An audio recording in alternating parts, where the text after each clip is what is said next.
Madame, Monsieur, bonsoir. Au sommaire de cette édition, les remerciements du gouvernement aux partenaires dans la lutte contre Ebola. La Guinée a bénéficié d'une chaîne de solidarité internationale. Parmi les partenaires, il faut citer l'ONG Médecins sans frontières. Le Moringa, une plante de multiples vertus thérapeutiques. Ce soir, nous irons à la rencontre des femmes des îles au large du Cap-Sahar. Elles viennent de bénéficier d'une formation dans l'exploitation du Moringa.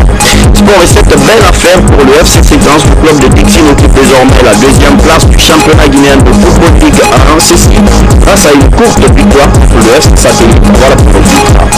Madame, Monsieur, bonsoir. Merci de nous rejoindre dans cette édition d'information que nous ouvrons par ce décret portant nomination du secrétaire exécutif du Conseil supérieur de la magistrature. Le président de la République décrète, article 1er, Monsieur Amadou Silla, précédemment secrétaire général de la Cour suprême, est nommé secrétaire exécutif du Conseil supérieur de la magistrature. Article 2, le présent décret qui prend effet à compter de sa date de signature sera enregistré et publié au journal officiel de la République, Conakry, le 15 mai 2014, signé professeur Alpha Condé. Le conseil ordinaire des ministres s'est tenu ce jeudi 15 mai sous la haute autorité du chef de l'État, professeur Alpha Condé. Plusieurs questions étaient au menu de cette session. Ce compte rendu est donc signé d'Amanta Albert Camara, porte-parole du gouvernement. Sous la haute présidence de son Excellence le professeur Alpha Condé, président de la République, le Conseil des ministres a tenu sa session ordinaire dans la salle du Conseil du Petit Palais ce jeudi 15 mai 2014 de 10h à 12h autour de l'ordre du jour suivant. 1. Message de son Excellence Monsieur le Président de la République. 2. Compte rendu de la session ordinaire du Conseil interministériel tenue le 13 mai 2014. 3. Divers. Au titre du premier point de l'ordre du jour, le Président de la République a invité le gouvernement à améliorer le mécanisme actuel d'assainissement de la ville de Conakry en élargissant le cadre d'intervention et en prenant en compte l'ensemble du processus, du ramassage à la gestion finale des déchets. Le chef de l'État a demandé au gouvernement de prendre les dispositions nécessaires pour le respect de la date d'inauguration de la première Blue House à Kaloum. Il a ensuite souhaité que les sites de Dixine et de Simbayagar, devant accueillir les deux autres Blue House, soient libérés dans les meilleurs délais. Il a enfin donné des instructions pour que les travaux liés à la célébration de la fête du 2 octobre à Namou démarrent immédiatement. Au titre du deuxième point de l'ordre du jour, M. le Premier ministre a fait un compte-rendu détaillé de la session ordinaire du Conseil interministériel tenue le 13 mai 2014, ainsi qu'il suit. Au titre des comptes rendus, la ministre de l'Agriculture a fait le compte-rendu relatif aux résultats de la campagne agricole 2013 et aux préparatifs de la campagne agricole 2014. Après avoir présenté le budget consacré à la campagne, la ministre a fait état du niveau d'avancement de l'approvisionnement et de la distribution d'intrants et équipements pour la campagne 2013-2014. Elle a ensuite présenté les résultats de la campagne qui ont été de 3 430 591 tonnes en 2013 pour les céréales, soit une augmentation de 6% par rapport à 2012, et 1 918 841 tonnes pour le riz, soit une augmentation de 7,2% par rapport à 2012. Une enquête réalisée par le Programme alimentaire mondial a permis de conclure que les efforts de soutien du gouvernement ont permis, en termes d'appui, l'approvisionnement des marchés du pays à 89%. Ceci signifie un équilibre entre l'offre et la demande de riz sur toute l'année et donc une stabilité des prix du riz local ou importé. Pour conclure, la ministre a émis un certain nombre de recommandations pour les campagnes futures. Madame la ministre a ensuite exposé les préparatifs de la campagne agricole 2014-2015 autour d'un budget de 166 milliards de francs guinéens. La ministre des Sports a fait un compte-rendu relatif à la situation des travaux supplémentaires du stade de Nongo. La ministre a expliqué l'historique du stade de Nongo, d'une capacité de 50 000 places obtenue grâce à la coopération chinoise. Elle a souligné que la partie chinoise a restitué cet ouvrage conformément aux clauses contractuelles. En ce qui concerne les travaux de finition incombant à la partie guinéenne, de l'eau, la clôture de l'enceinte et les caniveaux de drainage des eaux pluviales ont été confiés à l'entreprise BGEC un montant de 10 milliards 946 147 654 francs guinéens, sur lesquels 8 milliards 36 310 175 francs guinéens ont été payés. La FIFA ayant ordonné des travaux supplémentaires, la Guinée et la Chine sont convenues d'effectuer chacune une partie des 10 travaux. Le Conseil a demandé à la ministre une évaluation précise du volume des travaux complémentaires avec l'appui des ministères chargés des travaux publics et de l'aménagement du territoire. Le ministre des Mines a présenté un compte-rendu sur le cadre d'investissement pour le projet Simandou Sud. Ce projet a 4 composantes principales qui sont la mine à ciel ouvert, le chemin de fer, le port et les aménagements connexes. Il prévoit des modalités de la participation de l'État guinéen qui pourront atteindre jusqu'à 35% des actions de Simfer. Par ailleurs, l'État a prévu de faciliter le projet au niveau administratif et juridique. Il apportera notamment certaines garanties, trouvera des terrains et encouragera l'utilisation des infrastructures par d'autres projets miniers. Le projet bénéficiera également d'un régime douanier fiscal préférentiel et stabilisé. Le ministre a informé que le cadre d'investissement a été approuvé par le conseil d'administration de Rio Tinto et que sa signature interviendra incessamment. Le conseil des ministres a félicité le ministre pour les efforts ayant permis d'aboutir à cet accord. Le ministre d'État, ministre de l'Enseignement supérieur et de la Recherche scientifique, a fait une présentation du document de politique et de stratégie du développement de l'enseignement supérieur et de la recherche scientifique. Le ministre a informé que ce document de référence de l'enseignement supérieur a été conçu pour être en cohérence avec les autres documents en cours d'exécution, comme le document de stratégie de réduction de la pauvreté 3, le plan quinquennal 2011-2015 ou Guinée Vision 2035. L'opérationnalisation du document s'articule autour de 6 axes prioritaires, eux-mêmes en cohérence avec la lettre de mission du département. Le ministre a recommandé l'organisation des États généraux de l'éducation comme plateforme privilégiée pour consolider la cohérence et l'efficacité du système éducatif. Le Conseil a salué l'effort fourni par le ministre et a souhaité la tenue des États généraux. Il a demandé au ministre de prendre en compte les observations du Conseil pour une présentation du document en seconde lecture. Au titre des divers, le ministre délégué au budget a informé le Conseil qu'une mission du Fonds monétaire international sera en Guinée le 21 mai pour la 4e revue du programme de facilité élargie de crédit. Le ministre de la Coopération a informé que la pose de la première pierre du pont de Kaka aura lieu le samedi 17 mai 2014 et que le financement du port de Kaporo par le Japon a été obtenu à hauteur de 12 millions de dollars américains. Le ministre des Mines a informé que la réunion prochaine du comité stratégique de revue des titres et conventions miniers avec les ministres en charge de la justice, des finances, des travaux publics et des transports. Avant de lever la séance, le président de la République a donné de larges informations sur la situation politique régionale et internationale. Le Conseil des ministres. Compte rendu signé Damanta Albert Camara, ministre de l'Emploi, de l'Enseignement technique et de la formation professionnelle, porte-parole du gouvernement.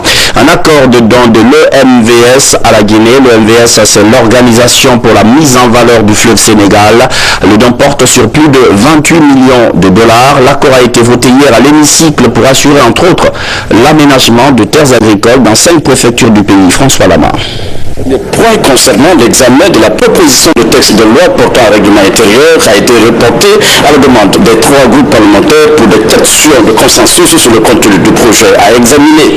Le second volet relatif à l'accord de don à la Guinée pour un montant de 28,5 millions de dollars américains dans le cadre du programme de gestion intégrée des ressources en eau de l'EMVS. L'Organisation pour la mise en valeur du fleuve Sénégal a été mise en débat après l'explication des enjeux et des perspectives du programme par le président de la Commission financière, économique et du plan.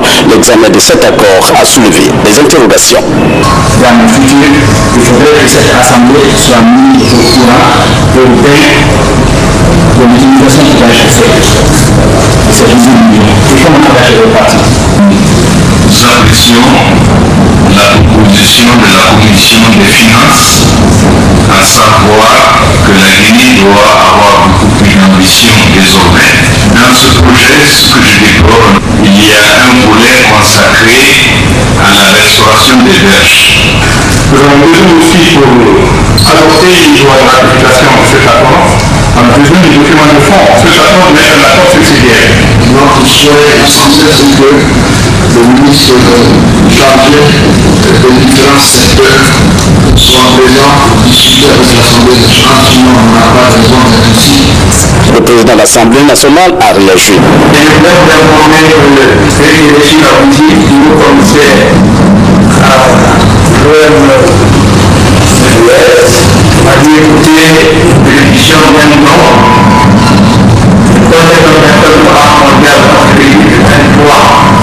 Mais, il faudrait avoir une discussion pour que l'accord de paix qui est maintenant entre le gouvernement soit adopté par l'Assemblée afin que l'élection du gouvernement parvienne plus tard le 21 mai. Pourquoi? Parce que le 23 mai, la Banque mondiale va tenir son conseil d'administration et expertiser ce dossier. L'accord de don a été donc adopté à l'unanimité des 103 députés présents à l'hémicycle. Un mot sur la santé des populations dans le pays profond. Cap ce soir sur les préfectures de Kankan et Kouroussa. La première dame de la République a visité le centre de santé de Baro dans Kouroussa. Il est en chantier, mais aussi celui de Saint-Kefra dans le Baté. Adjadjene Kondé a promis de s'impliquer dans le bien-être des Guinéens de l'intérieur. Ali Badra Kondé. Rencontre d'échange entre la première dame de la République et les notables de Baro dans la préfecture de Kouroussa. Ces sages ont prié pour le maintien de la paix et la culture sociale en Guinée. Chez les notables, Adjadjene Kondé s'est rendu sur le chantier du centre de santé amélioré de Baro. Des travaux financés par le budget national de développement avec l'initiative de la Fondation Prosmi de la première dame de la République. C'est un centre de santé, plusieurs bâtiments.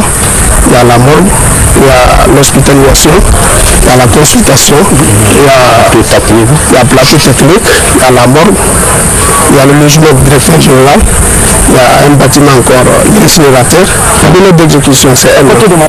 À Saint-Kefara, dans la préfecture de Kankan, la première dame de la République a visité les installations du centre de santé urbain. Elle nous a vraiment rassurés de tout ce qu'on a eu à demander avec elle. Elle nous a rassurés et vraiment nous comptons sur elle. Et nous la promettons que nous allons appliquer à la lettre la politique de son sœur et puis le professeur Kondé. Cette visite a été l'occasion pour le chef du centre d'évoquer les préoccupations de l'heure, à savoir le manque d'électricité et des lits d'accouchement. La première dame de la République, Adjadjene Kondé, a promis d'examiner favorablement ces doléances pour le bonheur de la population de Saint-Kefara. Audience à la primature. Mohamed Saïd Fofana a reçu ce matin une délégation de l'ONG Médecins sans frontières. Cette structure est très impliquée aux côtés du gouvernement dans la lutte contre la fièvre Ebola. Et le Premier ministre a remercié l'ONG pour cette collaboration avec les autorités sanitaires de Guinée. Compte rendu d'audience, Yaya Silla du bureau de presse de la primature.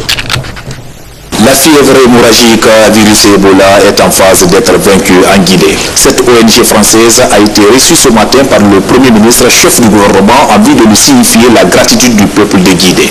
Mohamed Saïd Fofana a, au nom du chef de l'État, le professeur Alpha Condé, salué l'action du Médecins sans frontières menée avec efficacité et bienveillance sur le terrain. Nous sommes aujourd'hui présents à la primature pour recevoir les remerciements du chef du gouvernement concernant le travail de Médecins sans frontières, notamment dans la crise pour la gestion de l'épidémie Ebola et aussi toute l'action que Médecins sans frontières fait en Guinée depuis 25 ans, une action humanitaire. Donc, nous avons apprécié ces remerciements du chef du gouvernement.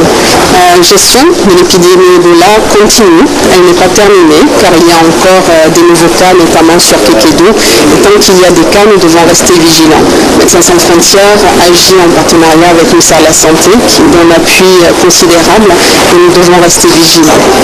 Pour le cas de la fièvre hémorragique à virus Ebola, le Médecins sans frontières est la toute première structure à mener des investigations sur le terrain. Il continue à surveiller les zones épidémiologiques affectées par le virus Ebola. C'est un travail difficile, c'est un travail qui se fait en partenariat avec le ministère de la Santé, mais aussi avec les autres partenaires internationaux comme l'OMS, la Croix-Rouge guinéenne, la Croix-Rouge internationale.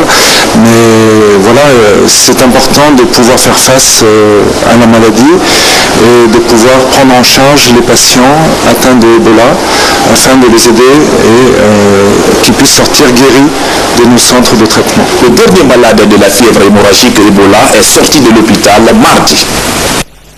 On reste à la primature où les ministères sont actuellement en évaluation.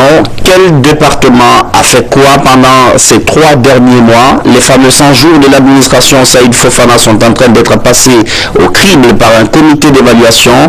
Au coup d'envoi de cet exercice, le ministère de la Justice. Le point avec Yaya Silla. Parmi les points inscrits dans la lettre de mission du gouvernement remis au Premier ministre par le chef de l'État, le président de la République, professeur Alpha Condé, il y a l'évaluation de la performance des départements ministériels. C'est dans ce cadre que se situe cette rencontre du cabinet du Premier ministre, chef du gouvernement, avec le département de la justice. Ça permet aux départements eux-mêmes de s'évaluer d'abord sur les 3 mois et ça permet aussi au département de la primature d'avoir un peu le feedback des autres départements ministériels.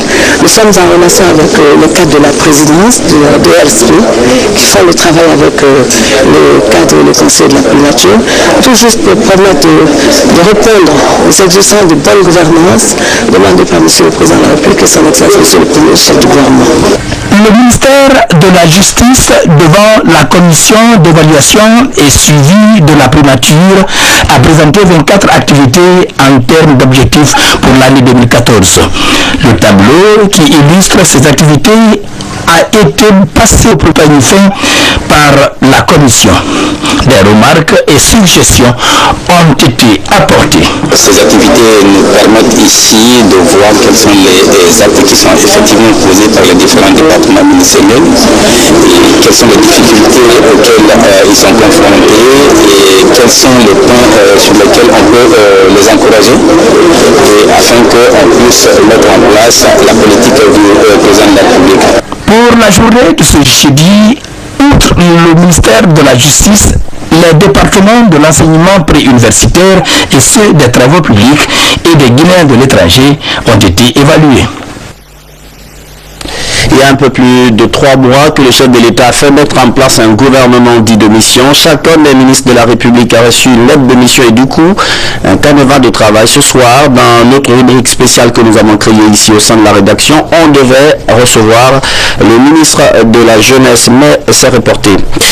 Et cette note par laquelle le ministère de la Sécurité et de la Protection civile informe les citoyens et citoyennes de l'accès de notre pays au passeport biométrique à puce électronique et divers points de sécurité dont la délivrance débutera le lundi 19 mai 2014. L'acquisition de ce nouveau type de document de voyage est subordonnée à la présentation par le demandeur d'un dossier comprenant une copie de l'extrait de naissance, une copie certifiée de la carte nationale d'identité, un certificat de résidence, le reçu de versement de 500 000 francs guinéens dans l'un des comptes bancaires ouverts à cet effet dans toutes les agences Ecobank à Conakry, 2 photos d'identité fond blanc. Il est à préciser que l'établissement du passeport biométrique exige la présence physique du postulant pour le prélèvement des empreintes digitales, les prises de vue faciales et latérales. Le ministère s'est compté sur l'esprit de civisme de tous les Guinéens pour la bonne conduite de cette opération, signé le ministre El Hadj Madifine Diané, contrôleur général de police. Le redressement du secteur de l'énergie au centre des préoccupations du gouvernement, un contrat de gestion a été présenté hier et il concerne la structure et le fonctionnement des DG. Ce contrat fait une présentation de prise en charge du gap financier de ce secteur. Boubacar Bar. La Société nationale électricité de Guinée traverse depuis plus d'une décennie une crise aiguë tant dans sa gestion que dans son fonctionnement. Vétusté du réseau thermique et des lignes de transport, insuffisance de centrales hydroélectriques pouvant répondre aux attentes de la clientèle, pléthore de personnel peu qualifié, le tout associé à une morosité dans la gouvernance de l'entreprise qui, au lieu de générer des recettes pour le trésor public, reste aujourd'hui le service qui constitue une saignée financière importante sur le budget de l'État. Pour inverser la tendance, le gouvernement a engagé plusieurs réflexions sur le secteur énergétique. Des réflexions qui ont permis d'adopter une étude sur la gestion de l'électricité de Guinée menée par la société Nodalis en mars 2012 sur le financement de la Banque mondiale à travers sa filiale, la Société financière internationale. Côté Société financière internationale, l'espoir est permis. Le gap de financement de 120 millions de dollars sur les 422 recherchés par le gouvernement pourrait trouver une réponse favorable à la prochaine réunion des bailleurs de fonds à Jeddah. J'ai bon espoir que cela nous permettra, en tout cas, dans les délais qui nous sont impartis, de pouvoir avoir une PDG qui sera plus performante sur le plan technique et sur le plan commercial. Le ministre d'État en charge des Finances a apprécié la qualité du travail accompli et invité nos partenaires au développement à soutenir le gouvernement. Et je pense que ce n'est pas le seul projet, ce n'est pas la seule priorité pour le plan d'urgence et aussi pour une extension au Grand Conakry jusqu'à Bibreka et Forécaria.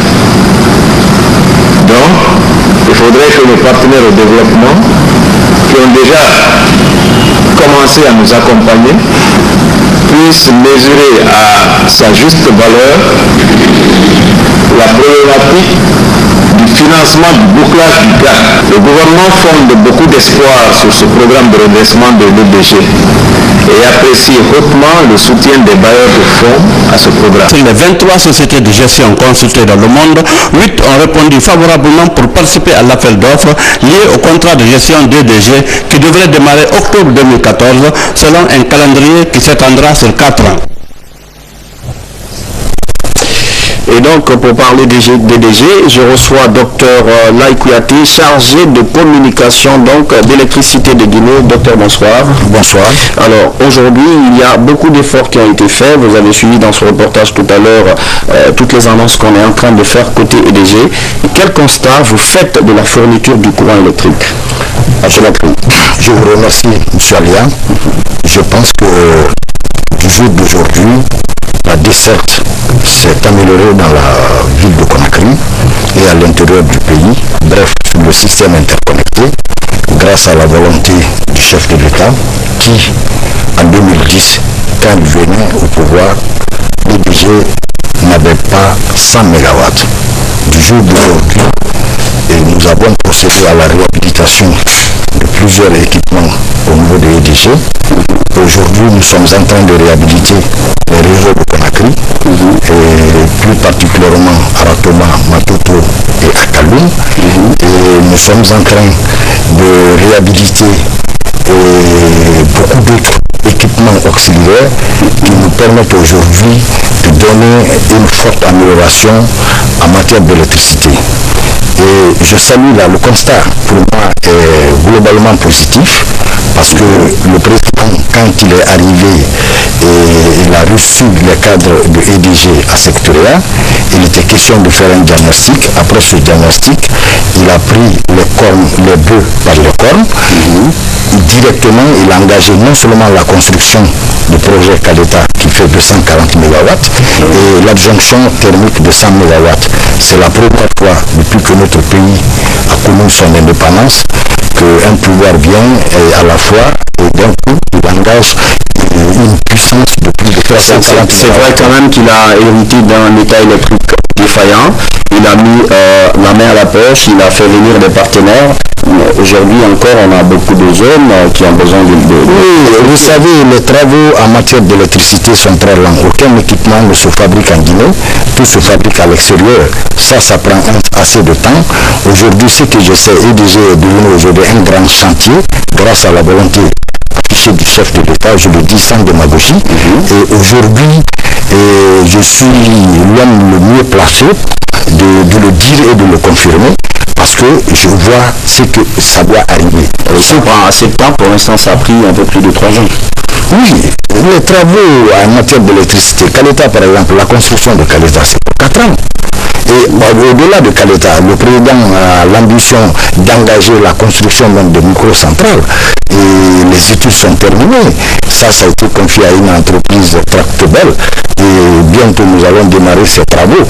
Et donc l'ambition elle est grande. Parce que je vais vous dire une chose, notre pays a une grande potentialité en matière d'hydroélectricité, 6100 MW. Vous comprenez, on n'a pas besoin. Les résultats ne suivent pas. Voilà, c'est-à-dire dans le passé, il n'y a pas eu une vision claire dans le secteur, il n'y a pas eu d'investissement. Aujourd'hui, ce pouvoir-là investit, il a engrangé beaucoup d'argent. Si je m'en vais prendre par exemple le cas de Agrico, ça c'est un grand investissement pour améliorer la desserte. Ça c'est un grand effort que le président a fait. Sinon c'est des choses qui coûtent excessivement cher. Ce qu'on veut savoir c'est est-ce que à côté de cette volonté affichée, de cette volonté politique du président de la République, est-ce qu'il y a tous les autres moyens en matière de ressources humaines qui suivent ça? Oui, les ressources humaines ne manquent pas à l'EDG. La preuve est que pour le cas des 13 quartiers que nous avons connus tout dernièrement, l'expertise extérieure, quand nous avons dit qu'on va mettre en route le transformateur d'occasion qui est resté 7 ans dans la cour de Tongo, 7 ans de pluie, 7 ans d'humidité, 7 ans de poussière, certains experts nous ont dit que ça ne sera pas possible. Aujourd'hui, grâce à l'ingéniosité des travailleurs de EDG, des techniciens de Tongo, aujourd'hui, nous avons embarqué tous ces 13 quartiers, ils ont reçu le courant, sans compter que le président, quand il a pris cette panne, à travers son premier ministre que je salue de passage, le premier ministre nous a beaucoup assisté, il était là à nos côtés et il venait 2 fois, 3 fois par semaine. Il jouait ce rôle de sensibilisation et d'encouragement des travailleurs. Le président nous a donné un transformateur neuf qu'il a arraché d'une haute négociation de 25 MVA, quelque chose. Et si ce n'était pas cette négociation, ces quartiers-là devaient attendre 12 mois. Docteur Lai, est-ce qu'il faut attendre concrètement la fin du Caleta pour que tout Conakry soit électrifié? Oui, Caleta est une solution parce que en fait l'offre, il y a une disparité aujourd'hui entre la demande et l'offre. Dans l'immédiat, il y a dans l'immédiat, nous sommes à 1 an de Caleta et donc quand Caleta va finir, je crois que on peut dire un peu au revoir à l'obscurité à Conakry. On va espérer avec vous, Dr Lai Kouyaté. Je précise que vous êtes le chargé de communication d'Électricité de Guinée. Merci d'être passé dans cette édition d'information. Merci. Un projet de développement de la filière mangue vient d'être lancé dans la ville de Kankan. Ce projet couvre également la localité de Sigiri. La démarche vise à faire fructifier les revenus des producteurs de mangue dans ces 2 préfectures, Falilou Diallo et Soriba Sima. Après qu'il y a le Prodefima voit le jour dans la région de Kankan. Ce projet de développement de la filière mangue couvre les préfectures de Kankan, Sigiri et Mandjana. Une veine à saisir pour les acteurs de cette filière dans une région qui est l'une des plus grandes productrices de fruits et légumes en Guinée. La Guinée est un pays qui se fait remarquer par la valorisation de son potentiel agricole, travers la transformation de ses produits sur place, tels que les usines de fruits du Kankan, donner à manger à la population, à travailler à la jeunesse et à pouvoir le PIB à travers les exportations. Malheureusement, il est arrivé un moment où toutes ces initiatives ont été abandonnées. Le Prodefina redonne de l'espoir à la famille des planteurs de Kankan. Ce coup de pouce devrait permettre à cette dernière d'améliorer la transformation, la conservation et l'exportation de la mangue guinéenne qui, selon les spécialistes, est riche avec plus de 77 variétés. La région de Kankan est l'une des régions les plus grandes productrices d'agrumes et de fruits, et notamment la mangue. Et ce produit avait beaucoup de pertes, mais ce projet bien vraiment à temps opportun pour permettre aux producteurs d'avoir une valeur ajoutée sur leur production de mangue. Avec plus de 4 millions de dollars pour une durée de 3 ans, le Prodefima couvre les régions de Kankan et Kindia. Pour accroître et protéger la production locale, une plateforme est déjà disponible pour les producteurs de mangue de la région de Kankan. Ce soir, nous allons aussi parler du moringa, une plante aux vertus multiples, utilisée très souvent comme remède à plusieurs pathologies. Aujourd'hui, les femmes des îles Tristão savent comment sécher, transformer et commercialiser le moringa grâce à une formation à Kanfarandi. Mamadou Alpha Baldé. Les femmes des îles Tristão à l'école du séchage, de la transformation et de la commercialisation du moringa. Le projet est piloté par le PREM, Partenariat Recherche Environnement Média. Il vise l'autonomisation des groupements féminins des îles Tristão et diversifier les ressources des revenus des femmes de Kadigné, Katfra, Kapken et Kasmak. C'est un arbre qui a des vertus sur le point de vue nutritionnel et médicinal. Donc nutritionnel parce que ça comporte presque tous les éléments nutritifs que l'on veut pour la croissance de l'être humain. Sur le plan médicinal, des gens qui étaient constipés ont bu l'eau avec laquelle on a préparé le moringa pour faire la salade.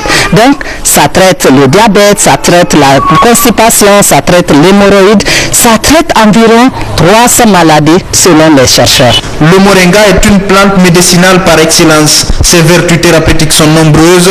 En Guinée, son importance est peu connue. À travers ce projet de mise en valeur de cette plante, le moringa de Guinée devrait bientôt sortir de l'ombre. Ce que nous ne connaissons pas concernant le moringa, dire qu'on pouvait le couper, le planter ou semer ses grains, on ne le savait pas. Arrivé ici, nous l'avons su. La mise en valeur et la commercialisation du moringa devrait contribuer à la réduction de la pauvreté au sein de la couche féminine des différentes localités de Tristão, l'une des zones les plus enclavées du pays, avec un seul moyen d'accès, la mer.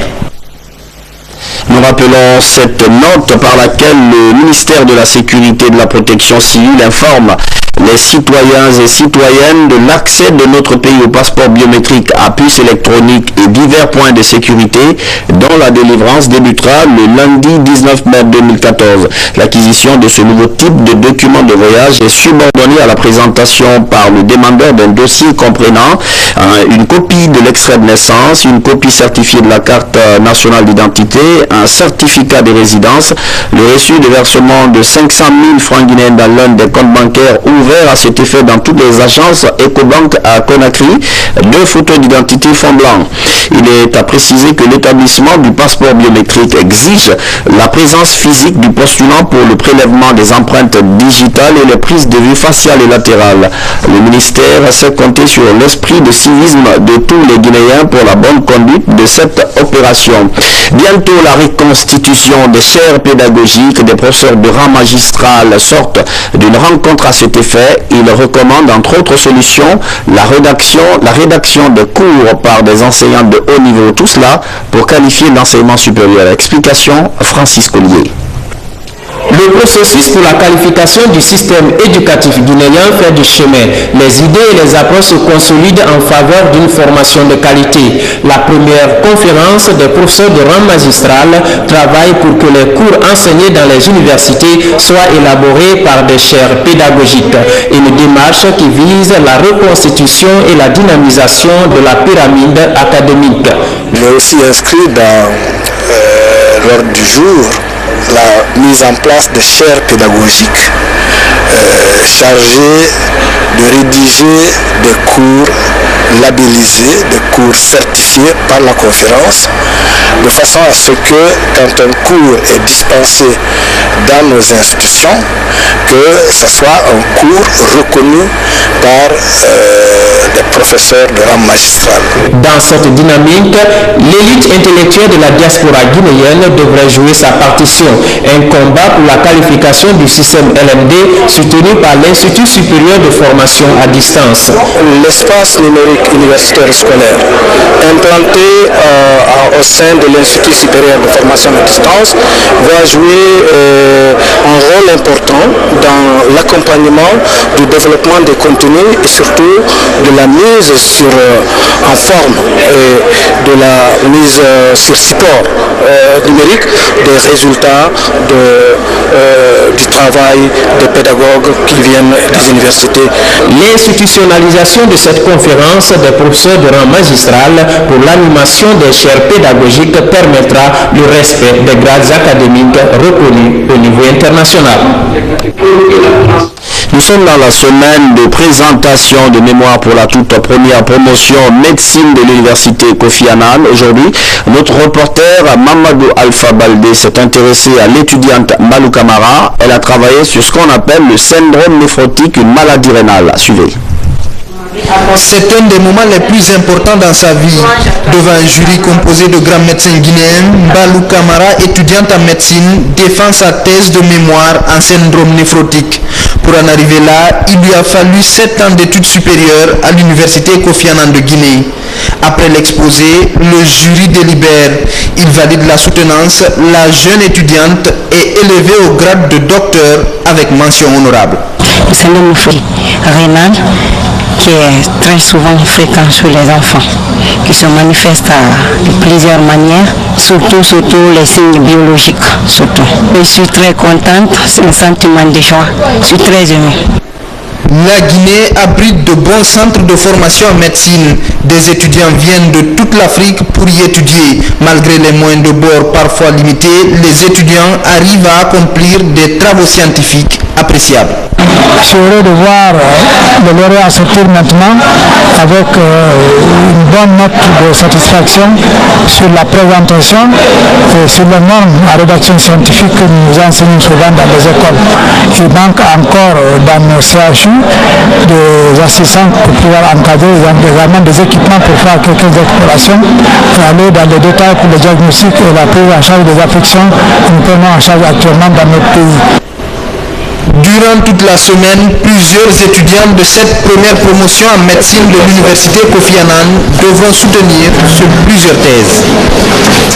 L'ambassadeur de Guinée au Mali a été reçu par le président Ibrahim Boubacar Keïta. Le diplomate guinéen a donné au président malien des nouvelles de son frère et ami professeur Alpha Condé. Les deux, vous le savez, sont liés par une vieille amitié avant même que la vie décide de leur donner le même destin, celui de chef d'État, Marc Mourad Camara. Au cours de cette audience, il a été surtout question de la relance de la grande commission mixte de coopération guinéo-malienne sous les auspices du professeur Alpha Condé de Guinée et du président Ibrahim Boubacar Keïta du Mali. Le président Ibrahim Boubacar Keïta a fait un voyage à Conakry, en Guinée. Dans le cadre de ce voyage, il a été question de pas mal de projets, toujours dans le sens d'un raffermissement des relations entre la Guinée et le Mali. Son frère, le président, le professeur Alpha Condé, a jugé nécessaire de faire un petit rappel de ces grands projets qui ont été initiés par les deux présidents. C'est ce projet que je suis venu porter à mon propre, à M. le Président de la République, M. Ibrahim Boubacar Keïta, tout en demandant, tous en félicitant bien entendu, au choix de M. le Président de la République, professeur Alpha Condé, de faire la relance de ce grand projet dans la commission mixte, notamment la réhabilitation de prolongement de la voie de chemin de fer entre Kankan et Bamako. Et ensuite, il y a le grand projet qui est pas attendu par tout le monde, c'est le projet de Founi, le projet de hydroélectrique de Founi, qui va donner beaucoup de bonnes choses aussi bien à la Guinée que au Mali.